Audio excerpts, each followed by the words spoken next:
உங்களுடைய வாழ்க்கையில் அற்புதங்கள் நடக்கும். யாபேசுங்கிற ஒரு மனிதனை குறித்து 1 நாளாகவும் 4வது அதிகாரம் 9-10 எடுத்து வாசிக்கும் பொழுது யாபேசை குறித்து அந்த வசனம் சொல்லுகிறது. யாராவது வாசிங்க. 1 நாளாகவும் 4வது அதிகாரம் 9-10 வாசிப்போம்.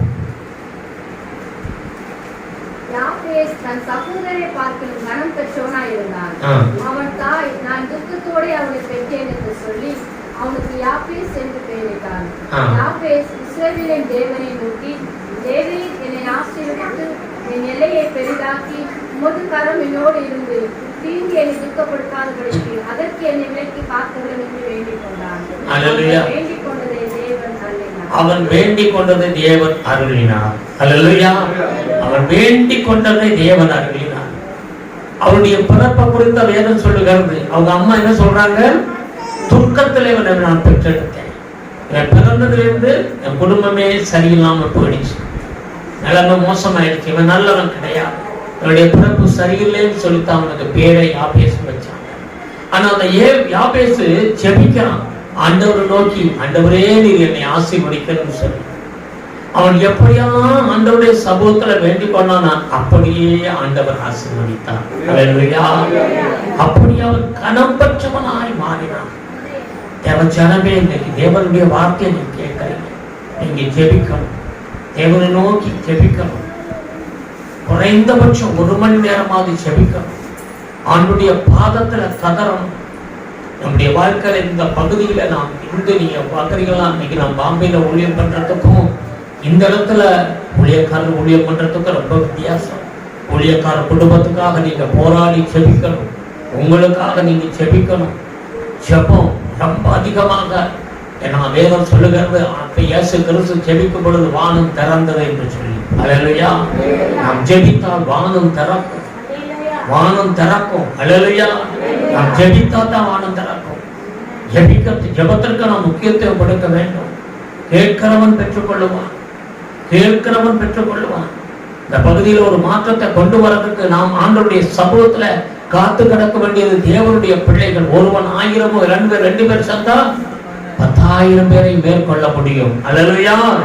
ஜெபத்தை அதிகமாக யாக்கோபு புத்தகம் 1வது அதிகாரத்துல ஒரு நிபந்தனையோடு ஆண்டவர் சொல்லுகிறார். 1வது அதிகாரம் 5, 6, 7 வசனங்களை வாசிக்கும் பொழுது அங்க என்ன சொல்லுகிறது? நீங்கள் ஜெபிக்கும் பொழுது சந்தேகப்படாமல் விசுவாசத்தோடு நாம் ஜெபிக்கணுமா? அல்லேலூயா. ஜெபம் எப்படி இருக்கணும்? சந்தேகப்படாமல் விசுவாசத்தோடு நாம் ஜெபிக்க வேண்டும். சந்தேகப்படக்கூடாது.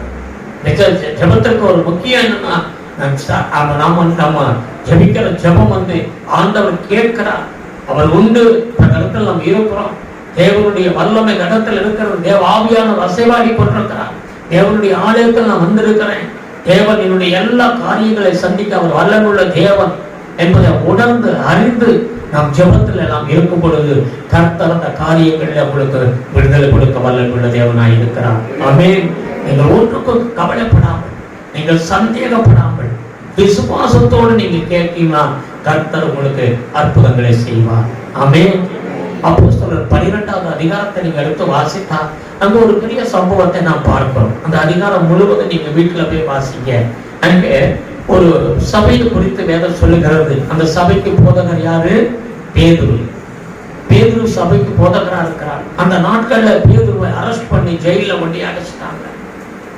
அந்த நாட்கள்ல அந்த பேதுருவை கொலை செய்யும்படியாக திட்டம் போட்டிருக்கும் பொழுது அந்த சபையார்கள் எல்லாரும் ஊக்கமாக ஜெபிக்கிறாங்க.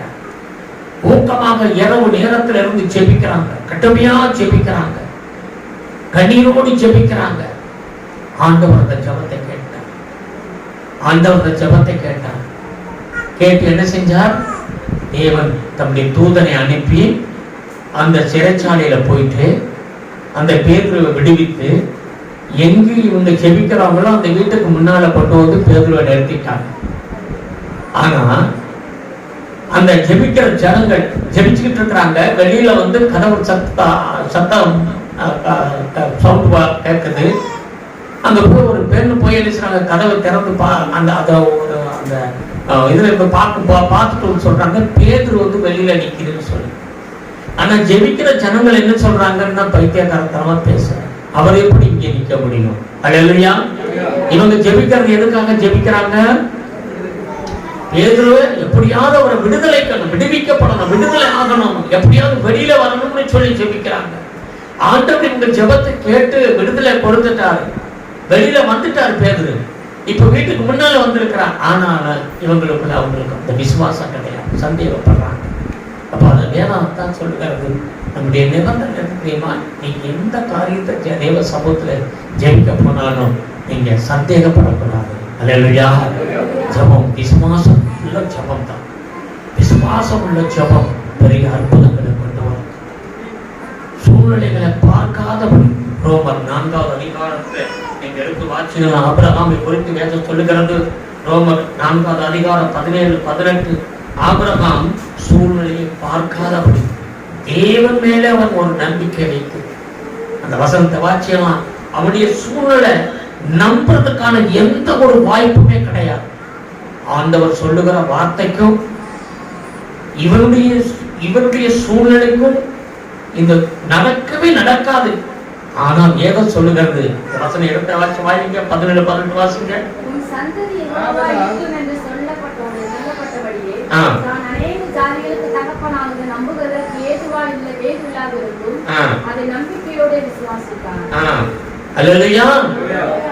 ஏதுவில்லாத இருந்தும் நம்பிக்கையோடு அவன் என்ன செஞ்சான்?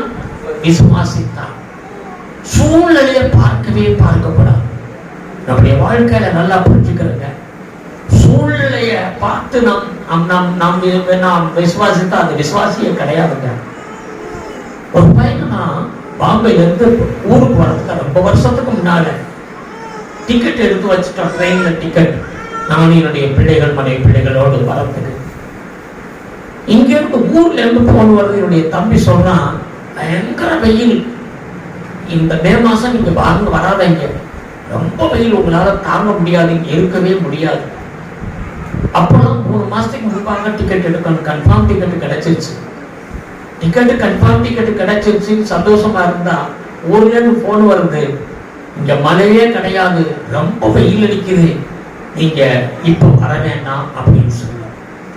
அப்ப டிக்கெட்டை கேன்சல் பண்ண சொல்றாங்க. நாங்க டிக்கெட்டை கேன்சல் பண்ணல.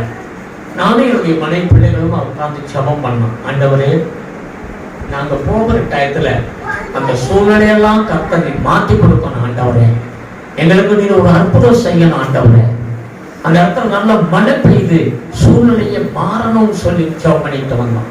குறிப்பிட்ட நாள் வந்துச்சு. நாங்கள் ட்ரெயின் பிடிச்சு வந்தோம். என்னுடைய தம்பி திருச்சியில வந்து ரயில்வே ஸ்டேஷன்ல வந்து என்னை கூட்டிட்டு வரதுக்கு வந்திருந்தான். அப்போ வந்து சொன்னா, நாங்க ட்ரெயின் விட்டு இறங்கி நாங்க அந்த வண்டியில போர் வீலர்ல வரதுக்கு ரெடி ஆகிறோம். அப்போ எல்லாம் குளிருது இடம். அப்போ சொன்னா, இது போன வாரத்துல நீ வந்திருந்தனா தெரிஞ்சிருக்கும், இந்த வாரத்துல வர்ற, ஏன்னா 2-3 மழை, நல்ல மழையா பேச்சு, நீ கிளைமேட்டே மாறி போச்சு, போன வாரத்துல நீ வந்திருக்கணும் அப்படின்னு சொல்லி. அப்பதான் நாங்க நினைச்சோம், நாங்க ஒருத்தர் நாங்க எங்க ஃபேமிலியை பார்த்துக்கலாம், நாங்க ஏன் போன வாரத்துக்கு வருவோம், நாங்க இந்த வாரத்துக்காகத்தான் நாங்க தேவனுடைய சமூகத்துல கேட்டோம். அல்லேலூயா. சூழ்நிலையை மாறிடுச்சுங்க. உண்மையாகவே நல்ல மழை. இதுதான் நம்முடைய ஆண்டவர். நாம் சில நேரத்தில் நாளைய குறிச்சு, வரும் காலங்களை குறிச்சு, பிள்ளைகளை குறிச்சு, கல்யாணத்தை குறிச்சு, பல காரியங்களை குறித்து நான் கவலைப்பட்டு இருக்கோம். ஆனா உங்களுக்கு ஒரு காரியத்தை மாத்திரம் சொல்லுகிறேன், நீங்க சந்தேகப்படாம ஜெபம் பண்ணுங்க.